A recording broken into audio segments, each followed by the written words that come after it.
Hey, Chael. Tom from Alaska. Do you think with the lessons and lessons Johnny Walker is experiencing, we're watching him evolve into something really special? Thanks. Well, Johnny Walker's not a worse fighter now than he was then. I mean, right? The competition is really hard. Johnny Walker also had a unique skill set. Anytime you start getting some video on a guy, which means the more times he competes, that's just more video that you can sit back and break down. I mean, there's some things that have happened there. I think the overarching conflict that he has found himself as of late is that he changed gyms. He's at a great gym. He was at a great gym before. He's got a new coach, great coach. He had a great coach before. What I'm offering for you is that anytime you change something, you generally are going to change the outcome. And so you make some of these risks and these changes in life to try to make things better. I mean, I'm not telling you anything new. I'm just sharing with you when it goes to the world of sport, the right fit matters. And even when you find the right fit, and it appears that Johnny has, it can take a little bit of time. I mean, martial arts to the highest of levels is a system in front of everything else. What is our system? What is your system? What are our philosophies? What are your philosophies? When you go into somewhere new, you can get better, but it can take a little bit of time. Sometimes you're changing and you're adapting. I had teammates that did this many times where I can remember specifically when we were at Team Quest, some guys would leave, they would go train elsewhere, they would come back, they would have a whole bunch of new tricks, skills, philosophies, training methods. But the rounds that we would then spar also became increasingly easier for those of us that were in and staying and doing the same stuff. So you have a real balance there. And I'm not here to tell you what is wrong. You want to make sure that you always have an open mind. Very good to go places and get knowledge. One of the most ideal ways to train that I have personally seen is where somebody will go to a different camp for a week. Then they will come back. They'll implement, they'll change a thing or two if it fit within them naturally, but they'll keep their core that they've always had. Then they'll leave and they'll go again for a week. When you actually move and you go somewhere else and you push all those other things behind you, you don't have the same facilities, you don't have the same practice schedule, the same teammates, the same coaches. That's where it just becomes a little bit riskier. Now, with big risk can come big reward. And I think that Johnny is going to adapt. I know the room that he's in now. I know who his training partners and his coaches are now. I think I would go as far as to call it an ideal situation. But it's not one that can just happen with the snap of a fingers or even through a training camp. It just takes a little bit of time to adjust to the nuance. Lean, mean, 217, solid steel, sex appeal, the women's pet, and the men's regret. Chael, I got a quick question for you. You're a very confident, intelligent guy. I want to know, you've handled so much adversity. What was the number one thing that helped you get through that? And what or who do you feel made you the man that you are today? Thanks. Well, that was an extremely nice compliment that you just paid me, so let me start off with the thank you. I will share with you, the world's a very big place. And if you get stuck in the cracks, you sometimes can't ever get out. You just can't ever go forward. And I really believe that anything that you're doing in life, there's only one way to go, and that is forward. I don't think you can't stay, you can't go back. And that could come to relationships where you get your heart broken. That could come to jobs that you lose. That could go all the way up to death, the hardest thing that we ever have to deal with, right, in this world. But you can't stay and you can't go back. You got to go forward. You got to push your way through it. And I've been around coaches that have always subscribed to the philosophy of getting 1 degree better each day. And that's more of a sports mindset, but I think we're kind of doing a sports show. I think that I'm within my lanes here, but that is a very real thing. If you can just get 1 degree better, I mean, the only way a goldfish can eat a shark is a whole lot of little bites. One of the times that I learned this most of my life, I got right out of college, and I was going to go start a business. And like most people that are 23 years old and think that the world is in the palm of their hand, I went to my dad. I went to my dad for a loan, and my dad said, well, I need to see a business plan. I want you to write it out, absolutely everything that you need to be successful, write it all down. So I did.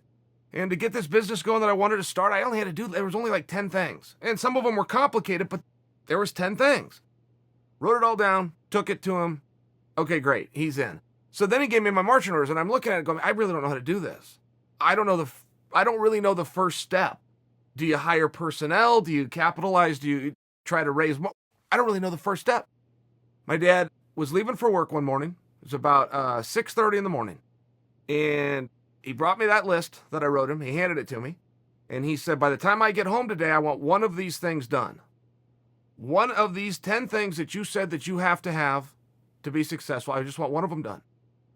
You're free to do whatever you want with the rest of your day. And the next day, he wanted another one done. And the next day, he wanted another one done. Before you knew it, he had them all done.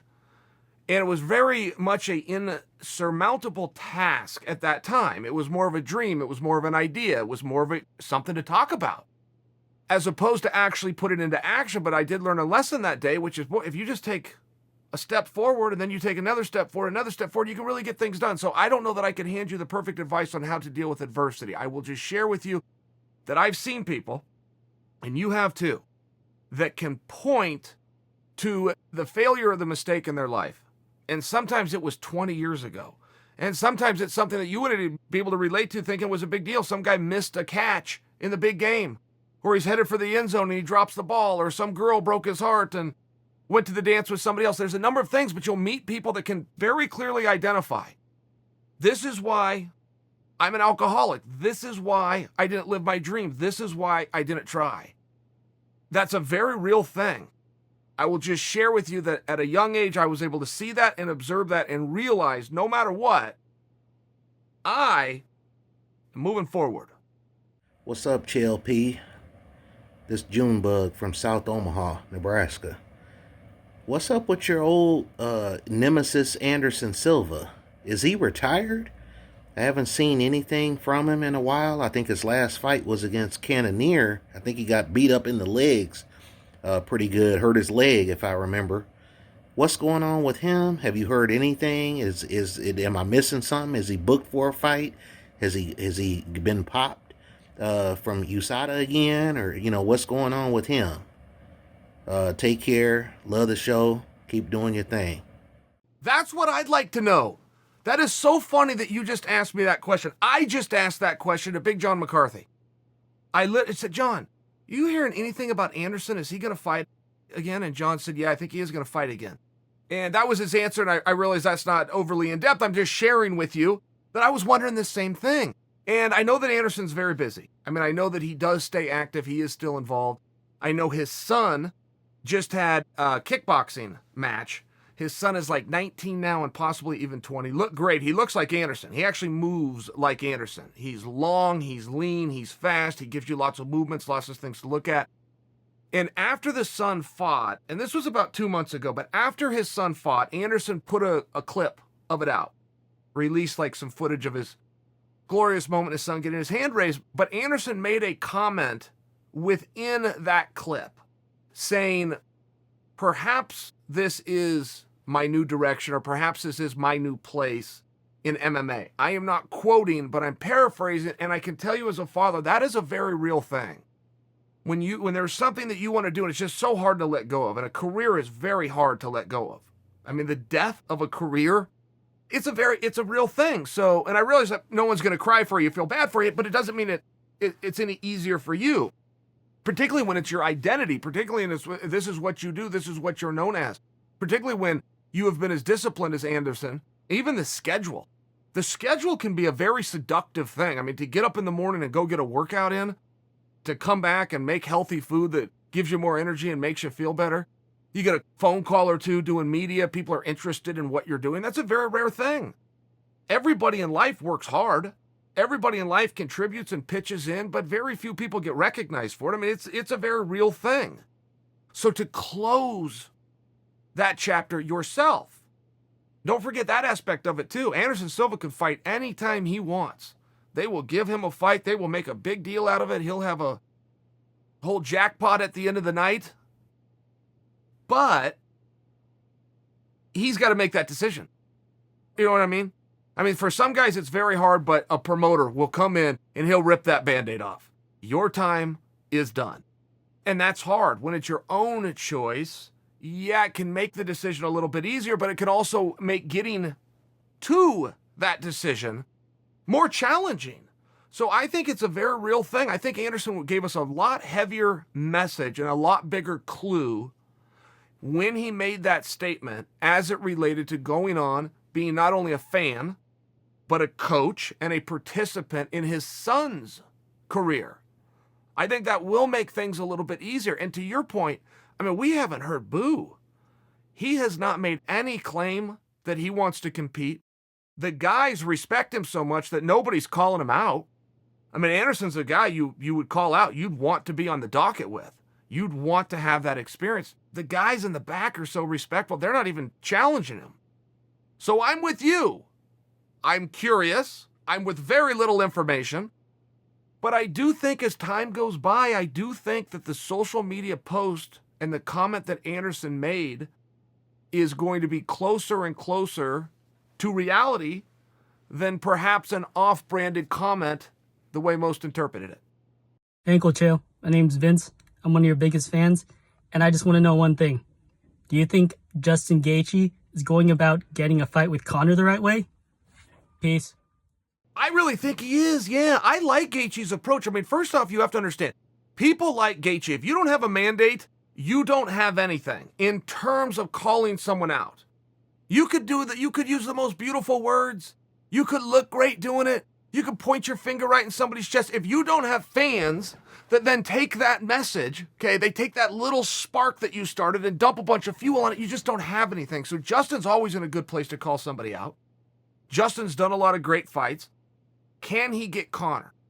Because you do have to understand, if the answer becomes yes, Justin's going to be happy. He's getting what he wanted, but he's going to be tremendously insulted. They are simply not putting anybody in there with Conor that they believe can derail what they believe to be the biggest fight in history, let alone of 2020, which is a rematch with Conor and Khabib. So in all fairness, and I don't think that's going to hurt Justin's feelings. I think he just wants to get in there and get the fight. But Justin said something as early as today, and I liked it. I thought it was a good, solid, psychological play. And all that he said was, if Conor fights me, if Conor beats me, nobody will complain about Conor becoming the number one contender and getting the Khabib rematch. He makes a good point. I mean, there's people out there right now that believe Gaethje is the number one contender. I think you have a few guys to choose from at 155 pounds. I don't think there's ever been a division in the history of the sport as stacked as 155 pounds. I mean, you could wake up tomorrow and read a headline, Hooker's fighting for the title. Great. That will be your response. No one's going to say Hooker doesn't deserve it. You could wake up tomorrow and DeBronx is fighting for the title. Great. That'll be your response. Nobody would push back. You could wake up tomorrow. You could throw Poirier in the mix. We do have Ferguson in the mix. Kevin Lee's always one fight away.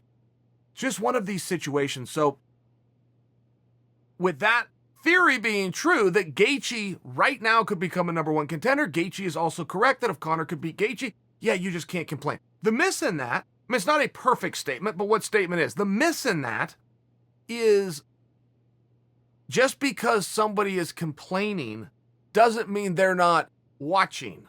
And ultimately, that is all that we're arguing about here. I think Gaethje's in a good spot. He's going to need to do something to make Conor just a little bit more interested. And I don't know what that something is, but he's going to need to do something, whether that's location, whether they change the weight and make that a little bit goofy, there's just got to be something somewhere in there. But as far as a fight that people want to see, guys, I got to tell you, I talk about MMA every single day. I can't remember the last day I have not spoke about Conor versus Gaethje.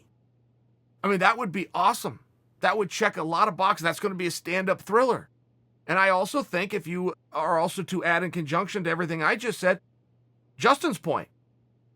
I don't know that that's the number one driver that's going to land this fight, the fact that then people can't complain about Conor taking on Khabib. I don't know how much of a driving factor that is, but it is a factor. It is a piece of this.